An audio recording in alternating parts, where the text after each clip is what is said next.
भास्करं शिवमच्युतं ब्रह्माणं गिरिजां लक्ष्मीं वाणीं वन्दे विभूतये। व्यासाय विष्णुरूपाय व्यासरूपाय विष्णवे नमो वै ब्रह्मनिधये वासिष्ठाय नमो नमः। मूकं करोति वाचालं पङ्गुं लङ्घयते गिरिं यत्कृपातमहं वन्दे परमानन्दमाधवम्। यं ब्रह्मा वरुणेन्द्ररुद्रमरुतस्तुन्वन्ति दिव्यैस्तवैः वेदैः साङ्गपदक्रमोपनिषदैः गायन्ति यं सामगाः। ध्यानावस्थिततद्गतेन मनसा पश्यन्ति यं योगिनो यस्यां तं नमेदुःसुरासुरगणात् देवाय तस्मै नमः। या स्वर्गे बृहदश्विनासुरपतेरग्रे सदा पठ्यते पातालेऽपि च कम्बलाश्वतरतो नन्तेन या श्रूयते।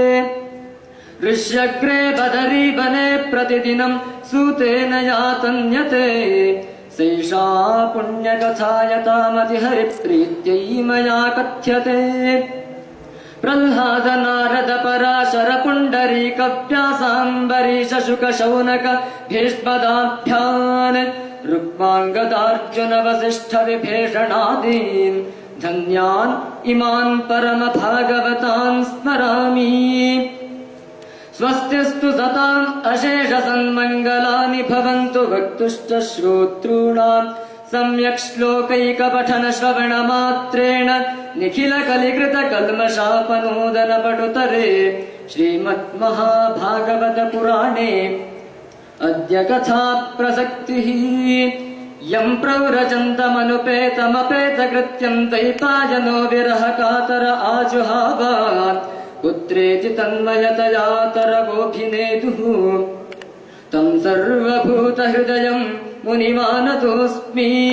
यस्मानुभावमखिल श्रुतिसारमेकमध्यात्मदीपमतितीर्षतां तमोऽन्धम् संसारिणां करुणयाः पुराणगुह्यं तं व्याससूनुमुपयामि गुरुं मुनीनाम्। स्वस्ति प्रजाभ्यः परिपालयन्तां न्याय्येन मार्गेण महीं महिषाः गोब्राह्मणेभ्यः शुभमस्तु नित्यं लोकाः समस्ताः सुखिनो भवन्तु। काले वर्षतु पर्जन्यः पृथिवी सस्यशालिनी देशोऽयं क्षामरहितः सज्जनाः सन्तु निर्भयाः। ॐ स्वस्ति।